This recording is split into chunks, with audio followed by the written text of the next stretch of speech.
noite. Boa noite. Vinha de luz, Francisco Cândido Xavier, pelo Espírito Emmanuel. Sublime recomendação. Jesus, porém, não lhe permitiu, mas disse-lhe: vai para sua casa e para os teus anunciar-lhes quão grande coisa o Senhor te fez, e como leve misericórdia de ti. Marcos 5,19. Eminentemente expressiva a palavra de Jesus ao endemoniado que recupera o equilíbrio ao toque do seu divino amor. Aquele doente que, após a cura, se sentia atormentado do incompreensão, rogava ao Senhor lhe permitisse demorar ao seu lado, para gozar-lhes a sublime companhia. Jesus, porém, não permite, recomenda-lhe: procure os seus para anunciar o benefício recebido. Quantos discípulos copiam a atitude desse doente que se fazia acompanhar por uma legião de gênios perversos? Olha aberto à verdade, coração tocado de nova luz. A primeira dificuldade no caminho pretende fugir ao mundo, famintos de repouso ao lado do Nazareno, esquecendo-se que o Mestre trabalha sem cessar. O problema do aprendiz de Cristo é conquistar feriados celestes, mas de atender ao serviço ativo. Aqui foi convocado em qualquer lugar, situação, na idade e no tempo. Se recebeste a luz do Senhor, meu amigo, vai servir aos mestres junto dos teus, dos que prendem a tua caminhada, e se não possui a família direta, possui a indireta. Se não conta parentela, tem vizinhos e companheiros. Anuncie os benefícios do Salvador, exibindo a própria cura.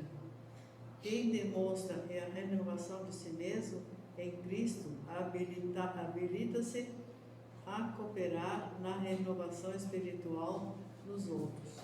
Quanto ao bem-estar próximo, será chamado ele no momento oportuno. Assim seja. Boa noite, irmãos. Sejam todos bem-vindos a essa casa de oração, Missionário da Luz. Vamos iniciar os trabalhos da noite de hoje, após essa mensagem, elevando o nosso pensamento, nossa mente a Jesus, a Deus, a Jesus, a Maria Santíssima, nossa Mãe Espiritual, pedindo o amparo e a proteção para os trabalhos da noite de hoje.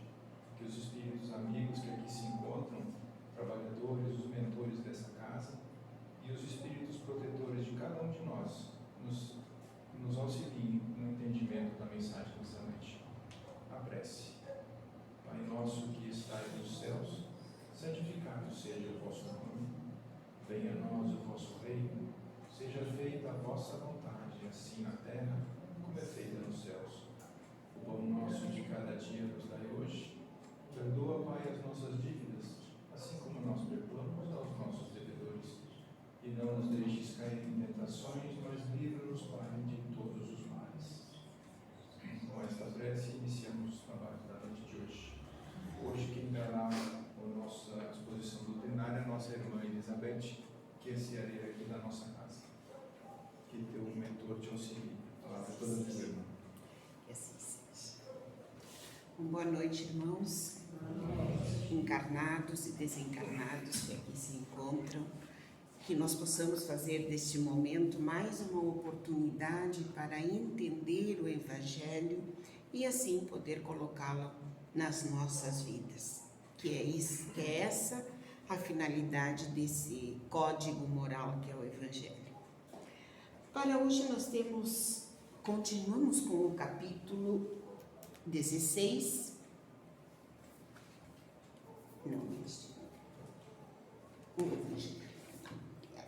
Com o capítulo 16, não se pode servir a Deus e a Mamon. Como eu falei, o Evangelho é um código moral, é um guia para a nossa caminhada evolutiva, que é o que todos nós pretendemos, né? E esse Evangelho nós estamos seguindo passo a passo e ele tem uma estrutura que vai num crescendo. O nosso irmão palestrante Haroldo Dutra, ele fez um estudo da sequência do Evangelho dividindo em partes. Então nós temos... Só um momentinho aqui. Deu aqui meu mouse. Na introdução é apresentada um resumo histórico do que foi a doutrina espírita, como começou, e aí apresenta Sócrates, Platão, que já foram os primeiros, digamos, espíritas que existiram, que passaram entre nós. Aí depois ele nos apresenta o alicerce, que vai do capítulo 1 ao capítulo 4, onde nós temos os seguintes capítulos.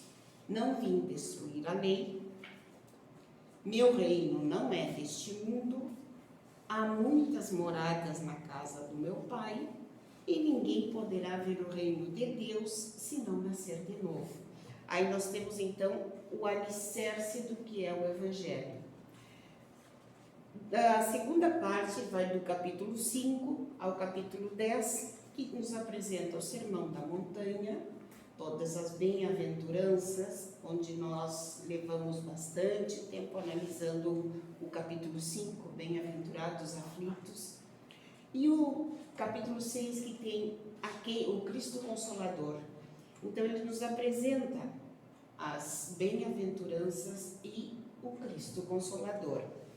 Na terceira parte, o que fazer para ser merecedor desse consolo? E aí nós temos nessa terceira parte, do capítulo 11 ao capítulo 15, amar o próximo como a si mesmo. Então, para merecer esse consolo, nós devemos amar o próximo como a nós mesmos.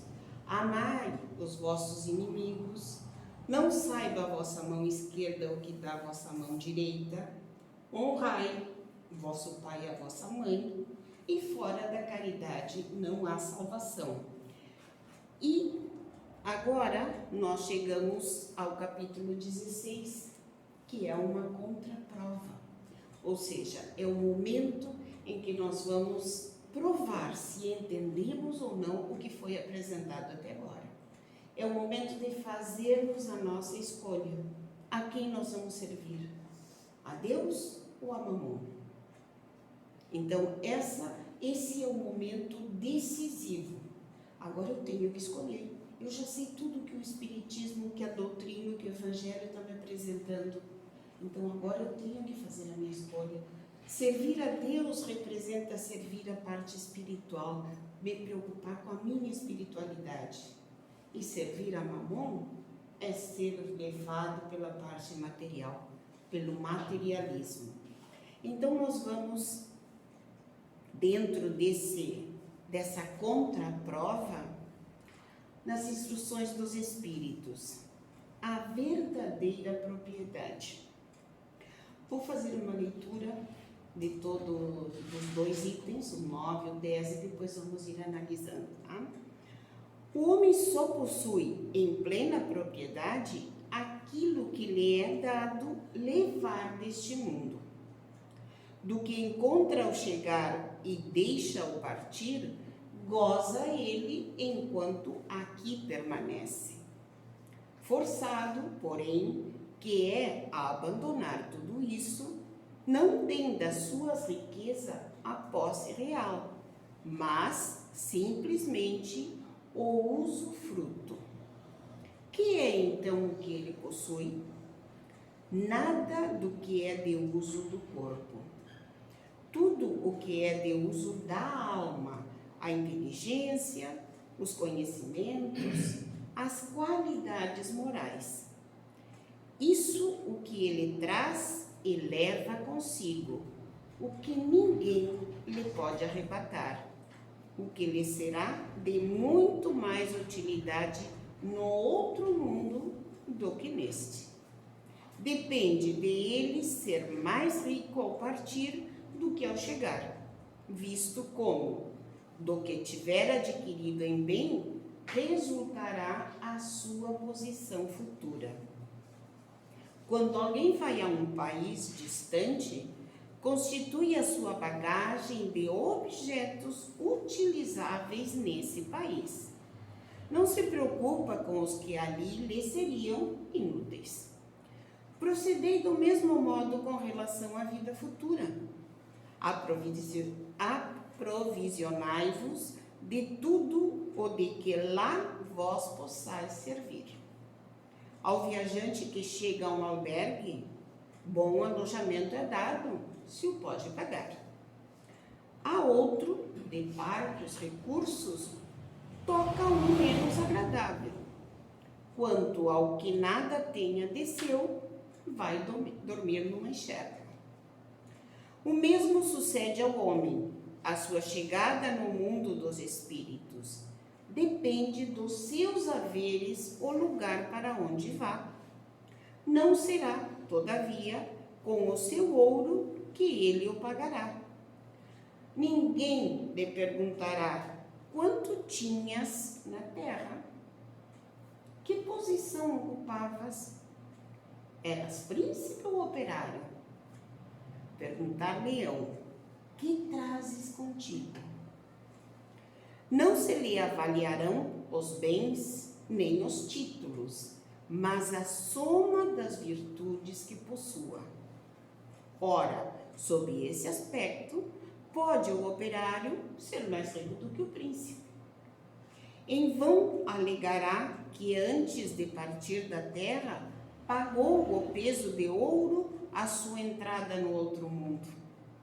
Responder-lhe-ão, os lugares aqui não se compram, conquistam-se por meio da prática do bem. Com a moeda terrestre, has podido comprar campos, casas, palácios. Aqui, tudo se paga com as qualidades da alma. És rico dessas qualidades? Se bem-vindo e vai para um dos lugares da primeira categoria, onde te esperam todas as venturas. És pobre delas?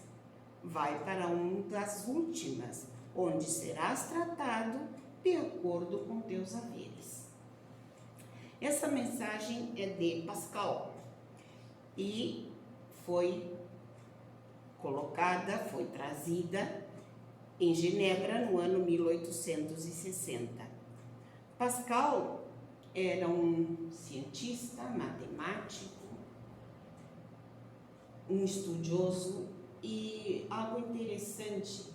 O primeiro computador, o primeiro que pode se considerar computador, foi criado por Blaise Pascal, que se chamou a Pascalina. Tá?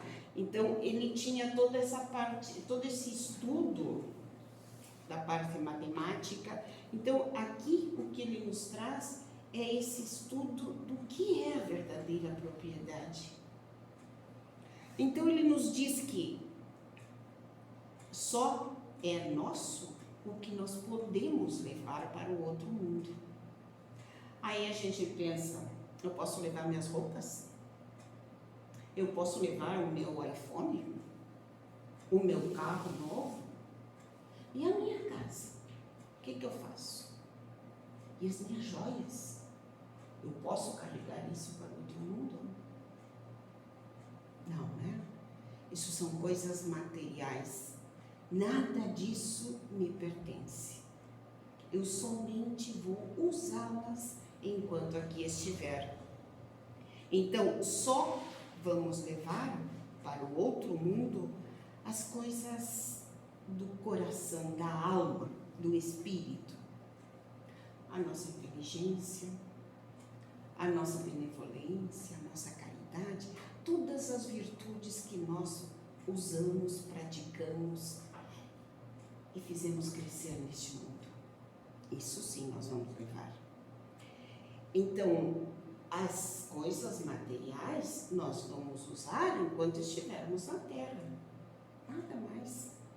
No momento em que partirmos, isso fica, não nos pertence. Então, se fica, quer dizer que não é nosso, não é? O nosso é somente as coisas da alma. As coisas físicas não nos pertencem. São dadas, nos são oferecidas, proporcionadas, para que nós possamos usá-las, mas bem usá-las. Porque se eu vou querer usar as coisas materiais somente para mim, eu não estou fazendo um bom uso disso. Eu não estou cumprindo com a minha missão. Eu devo carregar, sim, as coisas boas, aquelas coisas que me fizeram crescer aqui. E o que é bom, não é o que é bom só para mim. O bom é o que é bom para todos. Isso é o verdadeiro bem que nós podemos fazer. O que é bom para todos, não somente para mim. Aí então a gente pergunta, e o que eu ganhei com o meu trabalho não é minha propriedade? É, enquanto eu aqui estou, somente nesse período. Mas eu não sou o verdadeiro proprietário disso. Eu sou usuário desses bens. Tenho o direito de conquistar, de lutar, de trabalhar para viver melhor? Sim, tenho sim. Tenho o dever de proporcionar a este corpo que me foi dado para esta encarnação o melhor que eu puder, sem prejudicar a ninguém. O verdadeiro bem é aquilo que eu consigo sem fazer mal para ninguém. E as heranças? Aquilo que eu recebo de herança. Tenho direito ou não tenho direito? Quantas vezes nós vemos, né, os pais trabalharam, lutaram, construíram um império e deixam para os filhos e de repente se perde tudo. Por quê? Seriam eles os verdadeiros que mereceriam usar esses bens? Eles trabalharam para conquistá-lo? Então, se estiverem fazendo um bom uso, certamente permanecerão com esses bens, porque é isso o que se pretende, que nós tenhamos e possamos trabalhar, usar isso, aplicar isso para o bem de todos. Mas se aqueles que receberam sem nenhum esforço e não valorizam, certamente essa fortuna se vai das suas mãos. Pense, lembrem quantos casos vocês já passaram, já viram situações semelhantes, né? Tudo que é de uso da alma é o que nos pertence. Depois ele nos apresenta essa imagem bem clara, né, numa viagem. Quando nós vamos para um lugar frio, o que nós levamos? Roupas de abrigo, né? Se nós vamos para a praia, para um lugar quente, vamos levar casacos grossos, botas, roupa abrigada? Não. Nós vamos levar de acordo com o lugar ao qual nós vamos. O que não vai ser útil é perder tempo em querer levar, né? Bom, então, isso aplicado à vida espiritual. Nós vamos fazer essa viagem, isso todos nós sabemos, né? Essa é a única viagem certa que todos nós temos. Um dia nós vamos voltar para o plano espiritual. Então, que bagagem vamos levar? Roupas, joias, carros ou os bens, as virtudes que nós conquistamos? A nossa bagagem para o plano espiritual também deve estar de acordo com o lugar ao qual nós vamos. E depois ele nos diz que vai depender do que nós tenhamos para oferecer, o lugar que nós vamos receber.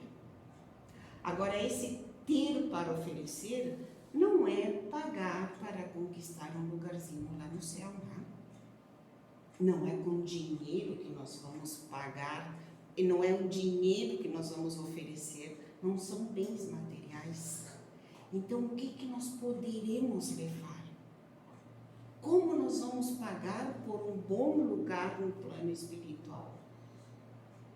Com os nossos atos, com aquilo que nós fizemos enquanto estivemos nesta encarnação. Esse vai ser o pagamento da nossa morada no plano espiritual. E ele nos diz, aquele que tem muito vai receber um bom lugar. Tem muito o quê?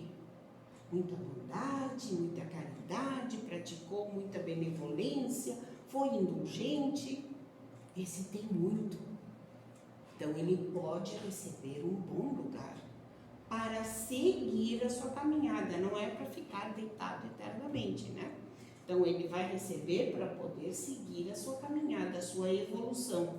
Aquele que fez pouco, leva pouco na sua bagagem, bom, vai receber um lugar de acordo com o que ele pode oferecer. E aquele que só fez coisas erradas, será que merece um bom lugar? Ou precisará batalhar, rever os seus conceitos, rever o que fez, pedir uma nova oportunidade para tentar fazer melhor. Então, o nosso lugar no plano espiritual vai depender do que nós tivermos feito aqui. Essa é a mensagem de Pascal. E essa pergunta é importante, né? Que trazes contigo? Vamos ir pensando que vamos levar, né? Que trazes contigo? Não vai perguntar, e tem várias histórias que contam que um rico chegou no plano espiritual com toda a sua soberba. Tem um caso de um engenheiro que disse, eu construí palácios, eu fiz muita coisa boa, então lá no plano espiritual eu vou receber uma casa boa também. Foram levar ele para a casa que lhe correspondia, em um palácio, deve ser esse, não é esse, seguiu, foi mais adiante, as casas iam ficando mais simples, não, mas não pode ser aqui. Quando levaram para a casa que correspondia, era uma choupana. Mas não pode ser, eu construí tanto. Construiu sim, e recebeu pelo que construiu e usou o que recebeu aqui na Terra. Mas o que ele enviou lá para o plano espiritual? Não, ele cobrou pelo que ele fez. Usou o que ele fez. Mas não fez nada de mais, nada de bom para merecer um lugar melhor. Temos também a mensagem do amigo protetor. Trata o mesmo tema, a verdadeira propriedade. Os bens da terra pertencem a Deus, que os distribui a seu grado, não sendo o homem senão o usufrutuário, o administrador mais ou menos íntegro e inteligente desses bens. Tanto eles não constituem propriedade individual do homem, que Deus frequentemente anula todas as previsões e a riqueza foge àquele que se julga com os melhores títulos para possuí-la. Direis, porventura, que isso se compreende no tocante aos bens hereditários, porém, não relativamente aos que são adquiridos pelo trabalho. Sem dúvida alguma, se há riquezas legítimas, são estas últimas, as adquiridas com o trabalho, quando honestamente conseguidas. Porquanto uma propriedade só é legitimamente adquirida quando da sua aquisição não resulta dano para ninguém. Contas serão pedidas até mesmo de um único ceitil, mal ganho, isto é, com prejuízo de outrem. Mas do fato de um homem dever a si próprio a riqueza que possua, seguir-se-á que, ao morrer, alguma vantagem lhe advenha desse fato? Não são a miúdo inúteis as precauções que ele toma para transmiti-la a seus descendentes? De certo, porquanto, se Deus não quiser que ela lhes vá ter as mãos, nada prevalecerá contra a sua vontade. Poderá o homem usar e abusar de seus haveres durante a vida sem ter de prestar contas? Não. Permitindo-lhe que a adquirisse, é possível haja Deus tido em vista recompensar-lhe, no curso da existência atual, os esforços, a coragem, a perseverança. Se, porém, ele somente os utilizou na satisfação dos seus sentidos ou do seu orgulho, se tais haveres se lhe tornaram causa da falência, melhor fora não os ter possuído, visto que perde de um lado o que ganhou do outro, anulando o mérito de seu trabalho. Quando deixar a terra, Deus lhe dirá que já recebeu a sua recompensa.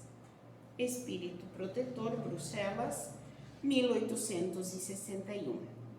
Bem que o conteúdo é similar à anterior, pois, como os irmãos devem saber, no momento da codificação do Evangelho, Kardec recebia instruções de vários espíritos e foram sendo codificadas, né? Justamente isso, agrupadas, unidas, e assim foram formando os diferentes temas.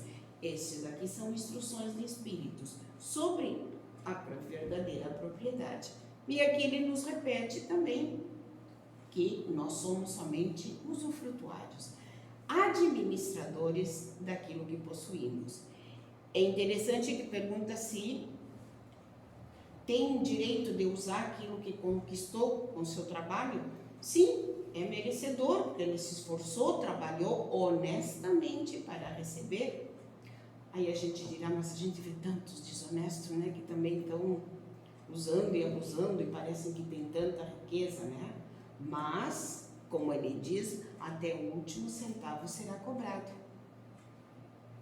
Ou nesta, ou na outra.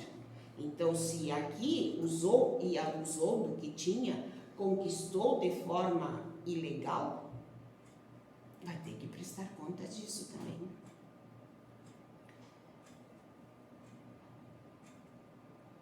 Bom, poderá o homem usar e abusar de seus haveres? É lógico que não. No Livro dos Espíritos, são apresentadas algumas questões referentes a este tema. A 711 nos perguntam aos espíritos, Kardec pergunta aos espíritos: o uso dos bens da terra é um direito de todos os homens? Esse direito é decorrência da necessidade de viver. Deus não poderia ter imposto um dever sem ter dado o meio de cumpri-lo. Ou seja, para que possa cumprir essa sua missão, precisa ter condições. Então é lógico, Deus não faria com que o homem tivesse que fazer uma obra grande se não tivesse condições de fazê-lo. Então, tem o direito sim de usar esses bens na terra. A 712 pergunta: com que finalidade Deus deu à posse dos bens materiais um caráter prazeroso? Por que Deus permitiu que os bens materiais pudessem causar prazer? Para incitar o homem ao cumprimento de sua missão e também para prová-lo através da tentação. Muitas vezes nós lemos, ouvimos que a riqueza material é uma grande tentação, né? É uma prova bem forte para que o homem possa tê-la e não se perder. que possa saber aplicá-la sem se desviar da sua missão. Então, Deus permitiu que com as posses materiais pudessem conseguir coisas prazerosas para vir até que ponto? Para que nós possamos nos provar, sermos testados para ver se aprendemos a lição. Qual o objetivo dessa tentação? Desenvolver-lhe a razão, que deve preservá-lo do excesso. Então, ter é uma grande prova para preservar-se dos excessos. Saber administrar, ter aquele valor, ter aquelas posses, mas usá-la para o bem e não somente para si próprio. Na questão 881, é perguntado: o direito de viver dá ao homem o direito de acumular bens para manter-se e ficar tranquilo quando não puder mais trabalhar?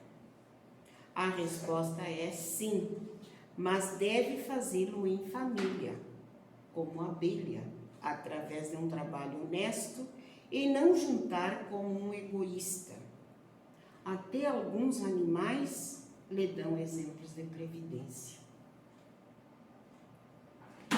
A 882, o homem tem direito de defender o que juntou com o seu trabalho? O que juntou com o seu trabalho.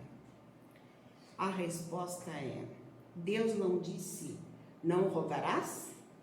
E Jesus, dai a César o que é de César? O que ele está querendo nos dizer com isso?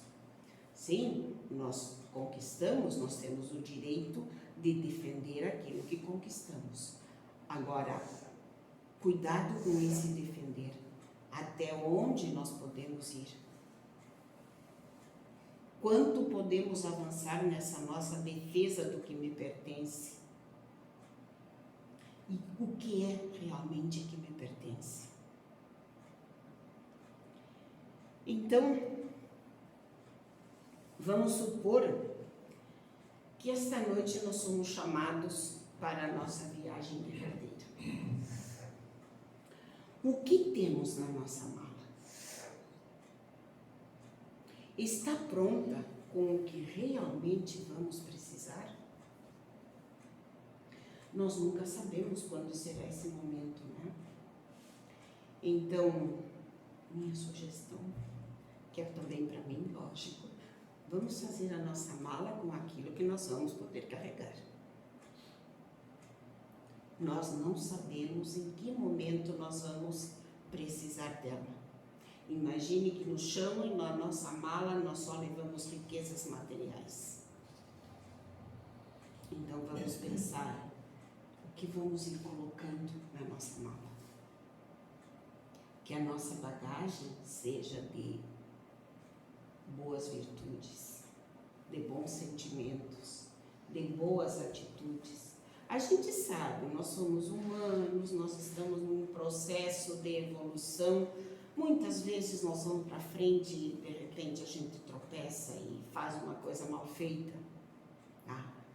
Errei, muito bem.